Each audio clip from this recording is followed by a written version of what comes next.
Je m'appelle Solange. Je suis juste une fille qui se bat de toutes ses forces pour avoir une vie meilleure. S'il y avait quelque chose que je détestais, c'était de regarder les chaînes d'information. Mis à part la météo, je n'y voyais rien d'autre. Il y a déjà trop de mauvaises nouvelles dans ma vie. Regarder les infos, en plus celles qui portent de mauvaises nouvelles, a toujours ajouté de la toxicité à mon humeur. Alors oui, je ne suis pas l'actualité. Les derniers changements dans le monde ne m'intéressent pas. Mes collègues disent que c'est pas raisonnable, mais pour être honnête, je m'en fous. Un de ces jours, Solange, les chaînes d'infos que tu détestes tant regarder annonceront que tout le monde doit rester à l'abri, en raison peut-être d'une astéroïde imminente qui tombera sur Terre. Mais toi, tu viendras travailler et tu te rendras compte qu'on est tous partis, me dit Suzy. Jusqu'à ce jour, je pense que je m'en tiendrai à regarder les films de chevaliers en armure brillante et des demoiselles en détresse à la télé, j'ai répondu. Si des guerres ne sont pas signalées, un projet de loi présidentielle est adopté où les droits de l'homme deviennent le sujet de débat. Toujours les mêmes vieux thèmes. C'est pourquoi j'ai décidé de me concentrer sur la chaîne de télévision Série Plus. Elle au moins compensait le manque de romance dans ma vie. J'ai arrêté mes études après mon diplôme de lycée, mais j'ai décidé de me consacrer sur 2 choses seulement. Gagner de l'argent et avoir une vie meilleure. Après cela, je pourrais me soucier de savoir des choses concernant le monde. En déménageant dans une nouvelle ville, j'ai eu du mal à m'en sortir financièrement. Après 6 mois d'échec en tant que jeune travailleuse indépendante, j'ai finalement obtenu un poste dans une nouvelle société qui offrait un déjeuner quotidien gratuit et des augmentations de paie à chaque course bien exécutée. Ma tâche consistait simplement à livrer des paquets de salade aux clients durant l'heure de déjeuner. C'était mieux que ce que j'avais espéré. En parlant de travail, la journée n'a pas été très bonne jusqu'à présent. Il est vrai que j'avais approvisionné mes clients habituels, mais je n'étais pas satisfaite. L'ambition brûlait en moi d'aller plus loin. J'ai vérifié l'heure à ma montre qui indiquait midi. 2 heures, je me suis dit. Juste 2 heures pour que mes livraisons d'aujourd'hui battent le record de ce mois. C'est le milieu de la saison sèche. Le soleil de fin d'après-midi fait déjà des ravages sur ma salade. Je me suis abritée à l'ombre et j'ai ouvert ma glacière. Le tableau que j'ai vu m'a fait un peu paniquer. Oh non, mes salades ne sont plus aussi fraîches. J'ai fait le tri et j'ai gardé quelques bons paquets. Eh bien, tous ne sont pas abîmés après tout, j'ai pensé. J'ai commencé à séparer les bouquets à feuilles brunes des vertes pour les jeter plus tard. Espérons que cela préservera les bons qui restent. J'étais contente de moi après avoir terminé. J'ai regardé dans la rue calculant mon prochain déplacement. On aurait dit qu'il attendait le bon moment puisque mon téléphone a sonné. J'ai vérifié l'identité de l'appelant et c'était mon patron, Monsieur Matthews. Oui, monsieur, j'ai décroché à la 2e sonnerie. Quelle est votre position en ce moment ? Monsieur Matthews était toujours vif et droit au but. Mes yeux se sont promenés autour de moi pour déterminer ma position exacte. Puis j'ai reconnu le panneau d'affichage. Le centre-ville, monsieur, à quelques pâtés de maison de la Banque nationale. D'accord, il y a une commande de livraison à la banque. Entre et demande Stanley. Après avoir terminé l'appel, j'ai marché jusqu'à ma prochaine destination comme si j'avais des ressorts sous mes semelles. Je me souviens du jour où il a parlé de bonnes performances et d'augmentations qui en découlaient. Plus je vous appelle pour livrer, plus conséquente est votre augmentation de salaire. Cela signifie que vous êtes rapide. Cette pensée a fait apparaître un sourire sur mon visage. Bientôt, je me trouvais devant la Banque nationale.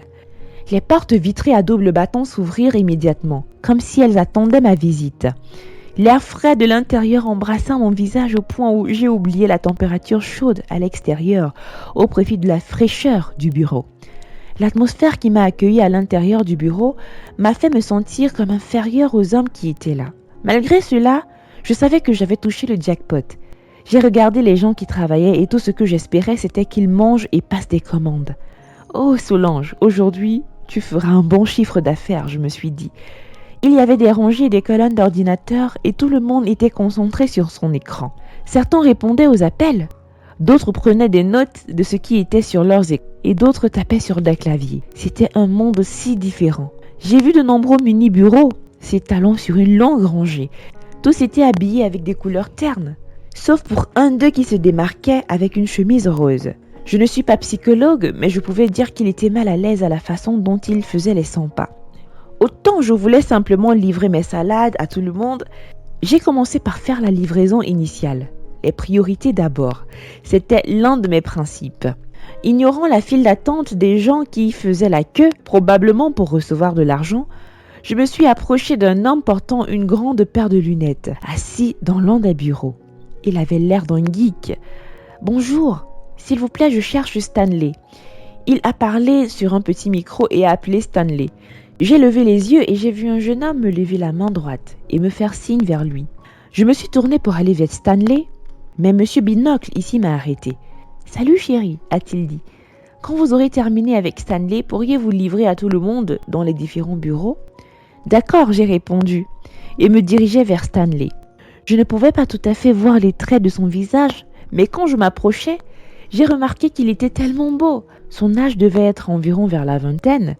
Il avait une mâchoire ferme, un regard intense, un menton saillant. Je suis tombée amoureuse au premier regard. J'eus de courtes respirations en m'approchant de lui. J'ai remarqué que ses manches étaient retroussées, exposant ses avant-bras musclés. Il était un régal pour les yeux. Son parfum a ébloui mes sens et j'ai failli m'évanouir lorsque j'ai atteint sa cabine.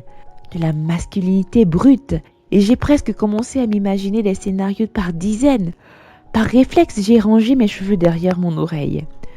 J'ai pensé que si peut-être je souriais davantage, il m'aimerait. Nous pourrions décoller et partir en voyage romantique, rire de nos blagues et naviguer vers le soleil couchant. Peut-être, juste peut-être, que nous pourrions... Sa question suivante m'a brusquement interrompu de ma rêverie. « Hey, vous allez bien ?» L'inquiétude a gravé son visage. Oui, bien sûr, je répondis. J'ai mentalement coché sur ma liste de réduire mes heures sur Série Plus. Une pause gênante est survenue entre nous. Eh bien quoi, j'ai demandé. Est-ce que tu vas me servir ma salade ou dois-je appeler quelqu'un d'autre? D'accord, désolé. Je me sentais un peu gênée. Immédiatement, je me suis mise à lui préparer un emballage. Du coin de l'œil, j'ai vu le monsieur à la chemise rose entrer dans la cabine de Stanley. Il s'affala sur le siège en face de Stanley. « Hey, Miss Salade !» J'ai levé les yeux et j'ai écouté le changement de commande venant de Stanley. « Faites-en deux, dit-il, en levant son index gauche et son majeur. C'est alors que j'ai remarqué l'alliance sur son doigt. Mon cœur se serra. Il est marié. Quelle femme chanceuse, j'ai pensé. J'ai préparé le premier paquet. Il est placé à contre-cœur entre lui et le gars en rose. Heureusement que personne n'a remarqué. Stanley a pris une fourchette de salade et l'a mise dans sa bouche. Un gémissement s'échappa de sa gorge et je pouvais dire que notre sauce vinaigrée faisait de la magie sur ses papilles. L'une des raisons pour lesquelles je suis fière de mon boulot. « Tu devrais goûter ça, mec. C'est vraiment bon, » dit Stanley à chemise rose entre deux bouchées. Chemise rose, c'est ainsi que j'ai enregistré son nom dans ma tête. Chemise rose l'a balayé du revers de la main, comme s'il était habitué à ce que Stanley exagère ses réactions sur chaque chose insignifiante. Cependant, il resta silencieux, comme si quelque chose le dérangeait. « Est-ce que ça va ?» demanda Stanley. Chemise rose se pencha en avant et mit ses doigts sur le bureau, regardant dans le vide. De cette proximité, j'ai remarqué des détails contrastés par rapport à Stanley. Les ongles peints, la poitrine plate et ses traits avaient un aspect plus fin. Je pouvais parier qu'il avait une voix aiguë. « Timothy, est-ce que tout va bien avec CY ?» Stanley sonda doucement après un moment, sentant que la situation était plus grave qu'il ne pensait. C'est ainsi que j'ai su son nom. J'ai continué de servir ma commande et j'ai versé la vinaigrette sur le second paquet de salade. CY a posé des questions sur sa mère, dit Timothy. Oups! Mais ma prédiction était fausse à propos de sa voix aiguë. Stanley avala la salade. Il s'est rapidement tamponné la bouche avec la serviette en papier que je lui avais donnée. J'ai repoussé la discussion pendant longtemps, mon frère. Je ne sais pas comment lui faire comprendre, a poursuivi Timothy. C'est comme si mon passé me rattrapait. Timothy inclina la tête en signe de déception. Hé, Stanley dit, en essayant de croiser le regard de Timothy. J'étais là quand tout s'est effondré. Tu n'as pas à te sentir coupable de quoi que ce soit. Mais je lui ai enlevé son enfant. Parce qu'elle était une droguée, Tim. Nous savions qu'elle aurait une mauvaise influence sur CY. Tu as fait ce qu'il fallait, privilégiant ce qui était plus sain pour CY. J'avais l'impression d'écouter un lourd secret. Je suis devenue tellement mal à l'aise. Pauvre fille, cette CY. Elle ne saura peut-être jamais qui est sa mère. C'est vendredi. Je pourrais venir avec Andy et lui tenir compagnie, proposa Stanley. Ce serait génial. Timothy sourit et se détendit. Merci, mec. Timothy leva la main pour le saluer. « Yo, qu'est-ce qui se passe avec les ongles peints ?» Stanley a demandé. « Quand vous viendrez et que vous habillerez les poupées Barbie de CY, Andy et toi, vous comprendrez. » a répondu Timothy en faisant rire Stanley. Les yeux de Timothy se sont illuminés et il fut le premier à se remettre du rire. « Comment sommes-nous devenus parents célibataires ?»« Pas moi, s'est moqué Stanley. Au moins, pas pour longtemps. J'ai rendez-vous avec Nina demain. »« Stan, qu'est-ce que ta femme penserait de toi ? Que son âme repose en paix. » Stanley y réfléchit brièvement. Elle serait heureuse que je passe à autre chose. Je me raclai la gorge et leur présentai le deuxième paquet de salade. Stanley prit le paquet et tendit mon pourboire. Je ne l'ai pas regardé, je l'ai juste mis dans ma poche. J'ai quitté la cabine de Stanley satisfaite. Même s'il ne m'a pas remarqué, au-delà de la livraison de salade, il a certainement donné un énorme pourboire. Un sourire narquois sur mon visage, je suis retournée à l'avant et j'ai rejoint M. Binocle. Fidèle à sa parole, il a commandé pour lui-même et pour beaucoup d'autres.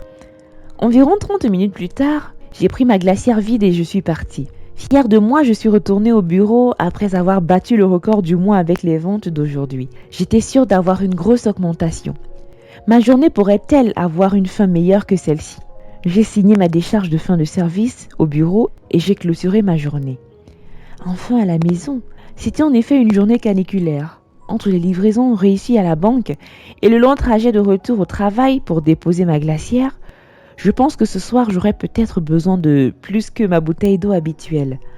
Mais d'abord j'avais besoin d'une douche. Je déteste que ma peau soit moite et collante. J'adore ce que je ressens lorsque les gouttes d'eau touchent ma peau. Tiens, je devrais noter cela dans mon journal intime. Il faut le noter parmi la courte liste des choses positives qui m'ont fait sourire ces derniers temps. Enfin, j'en avais fini avec ma douche bien méritée quand j'ai regardé l'horloge. « Oh mon Dieu !» je me suis exclamée. « Il est 20h. Il est temps de sauter sur mon canapé et regarder mon émission romantique préférée sur Série+. Vite, un peu de glace. C'est le combo parfait pour combler le manque de romance dans ma vie. » Une fois j'ai sauté sur mon canapé, vêtue de mon t-shirt le plus confortable, armée de mon bol de glace, je suis immédiatement allée sur ma chaîne préférée. Quelques minutes après le début de l'épisode, me voici absorbée par la façon dont Diego, le protagoniste principal de la série, comble sa fiancée d'amour. Un amour que je n'aurai sûrement jamais. De toute façon, je ne trouverai peut-être pas l'amour dans un avenir proche, mais je serai riche quand même. Ça compensera. Oh, je me souviens que je n'avais pas compté les pourboires que j'ai reçus de la livraison à la banque. J'ai tendu le bras vers mon sac à main et j'ai fouillé dans la poche principale à la recherche des billets de banque. C'est alors que j'ai remarqué un morceau de papier. J'espère que mes pourboires ne sont pas que des papiers sans valeur. Mes nerfs ne le supporteraient pas, je me suis dit. Dès que j'ai ouvert le papier, je suis tombée sur une note qui disait « Tout d'abord, je m'excuse pour avoir pris cette mesure étrange pour te parler, mais je n'avais pas d'autre choix. C'est mon numéro de téléphone. Malheureusement, je ne pouvais pas prendre le vôtre formellement. S'il vous plaît, appelez-moi. Stanley de la banque. » Un immense sourire s'est automatiquement dessiné sur mon visage. Mon cœur a fait un bond. Je dois avouer, il était très doux. Il était très subtil. Je ne l'ai pas vu venir. Quoi qu'il en soit, je l'appellerai dans 3 jours et prétendrai que j'étais occupée. C'est une leçon que j'ai appris d'Angelica, la fiancée de Diego dans la série. Ne semblez jamais trop désespéré, même quand vous aimez un mec. Ça manque de classe. Une semaine plus tard. Cela fait quelques jours que j'ai appelé Stanley. Il m'a immédiatement invité à un rendez-vous quand il en avait l'occasion. Nous avons eu un bon dîner dans un restaurant chic mais calme en dehors de la ville. Oh mon Dieu, il est tellement cool. Ses bras, son visage, sa voix. Allez, Solange, tu tombes déjà amoureuse, je me suis dit avec un grand sourire sur le visage. Quoi qu'il en soit, je le verrai plus tard dans la journée après le travail. Il m'a invité chez lui pour rencontrer son enfant. J'espère qu'il m'aime bien. Je pense que c'est là que commence ma série romantique dans la vraie vie. Le prélude était quand nous sommes tombés amoureux au premier regard.